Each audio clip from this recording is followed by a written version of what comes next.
과연 정치 경험이 없는 한 장관이 제대로 이 국민의힘을 이끌 수 있을 것인가 비대위원장으로서 그 의구심을 많이 분들이 갖고 있었는데 여기에 대해서 한 장관이 모든 길은 처음에 다 길이 아니었다. 이 표현을 좀 썼습니다. 그러니까 그런 걸로 나의 비대위원장으로서의 자격에 문제 삼지 마라. 이런 아주 쐐기를 박는 말이죠. 예, 뭐 일단 뭐 워딩상으로는 좀 그런 것 같습니다. 예.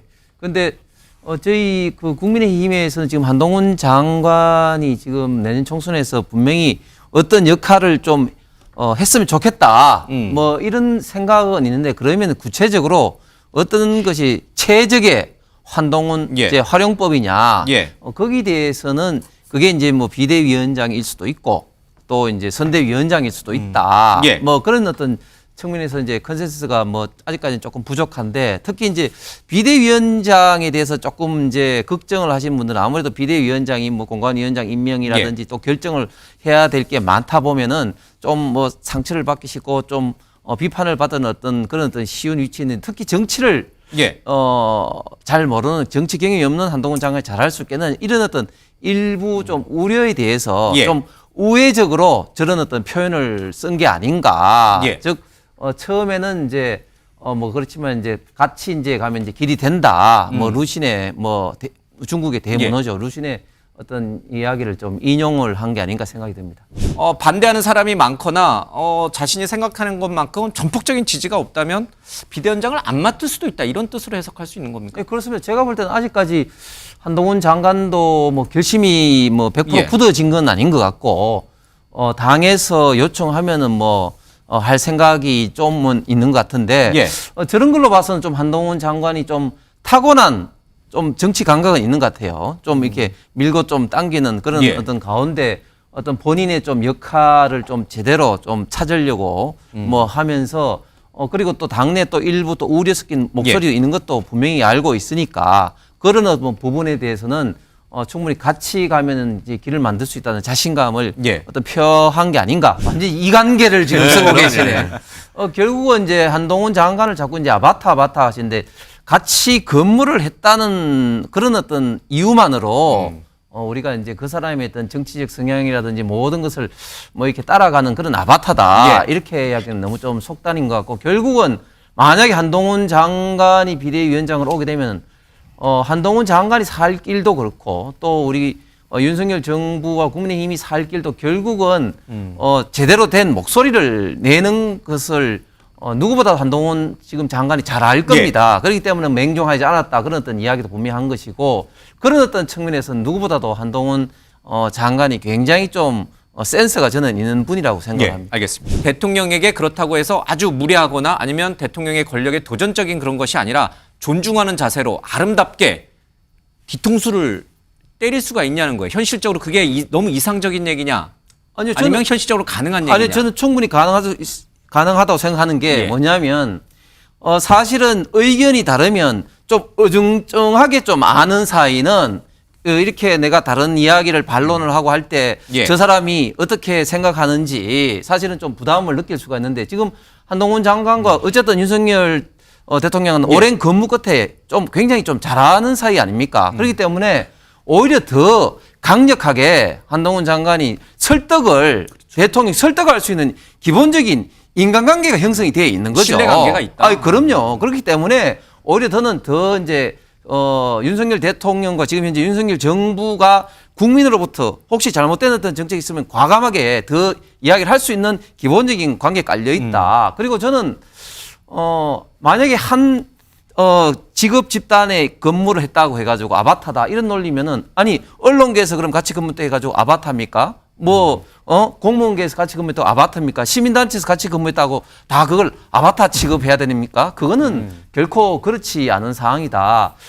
지금 한동훈 장관에 대해서는 확실한 거는 그 굉장히 우파 보수 지금 인사 중에는 지지층이 기존의 우리 국민의힘과는 굉장히 다른 어떤 스펙트럼을 갖고 있다. 3040에 그 정치 관심이 없는 여성이라든지 수도권이 이렇게 갖고 있기 때문에 굉장히 저희 당으로서는 매력적인 카드임에는 제가 진짜 말씀을 드리고 싶은 건 이건 이제 조항지 지금 배당이 됐기 때문에 수사로 이제 결론이 이제 날 거지만 저는 이제 민주당과 일부 좌파에서 계속해서 김건희 여사에 대해서 이제 그 과거 이제 경선 때부터 끊임없이 문제 제기를 하고 있었지 않습니까? 예. 예를 들어서 줄리 뭐 의혹이라든지 그리고 또 대통령이 되고 난 다음부터는 순방할 때마다 캄보디아의 화나를 뭐 이렇게 아는 사건을 두고 그 사진을 두고는 이건 뭐 연출했다 뭐든지 예.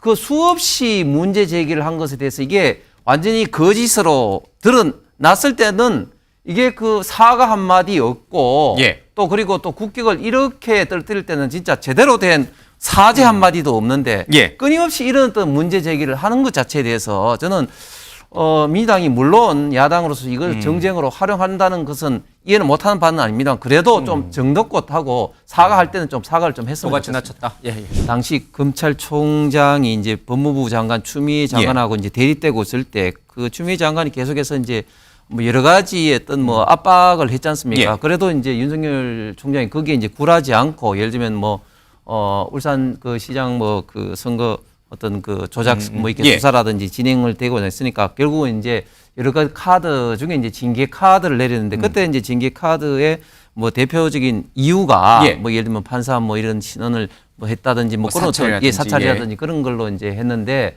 거기에 대해서 이제 추미애 장관이 개입했느냐 위협적으로 하지 않았느냐 이 문제인데 1심하고는 달리 지금 이제 항소심 2심에서 판결을 했습니다. 물론 예. 이제 대부분 남아 있기 때문에 뭐 함부로 예단하기는 어렵습니다만 그런데 통상적으로는 이제 1심에 비해서는 2심의 판사들의 구성이 좀 더 경험이 많고 정확하게 판단을 많이 이제 예. 하기 때문에 제가 봤을 때는 1심에 판단할 때 많은 사람들이 좀 의문스러운 예. 점이 과연 저런 어떤 추미애 장관이 위법적인 저런 것이 분명히 있었을 거다. 없었으면 과연 저렇게 이제 할 거냐. 다들 이렇게 그 상식적으로 생각을 하고 예. 있었거든요. 그렇기 때문에 그런 상식적인 어떤 판단에 대해서 이번 2심에서 제대로 이제 평가를 해서 위법적으로 예. 법무부 장관이 개입했다. 이렇게 결정을 내린 것 같습니다. 양이 말씀하시는 것은 우리나라 사법 제도를 굉장히 부정하고 모독하는 겁니다. 아니 항소심 2심 판사들이 정치에 그렇게 하기 때문에 판단한다? 그 굉장히 저는 그 말씀은 알겠습니다. 좀 조심해야 될 말씀이라고 생각합니다. 지금 민주당의 문제는 뭐냐면 일단 송 대표 건 사고에 대해서 사과를 하지 않습니다. 그렇죠. 어떤 분은 이미 탈당했다고 해서 사과를 하지 않고 또 어떤 사람은 이게 뭐 검찰 독재 정권의 예. 어떤 차별적 수사 때문이라고 지금 이제 핑계를 대면서 사과를 하지 않고 있습니다.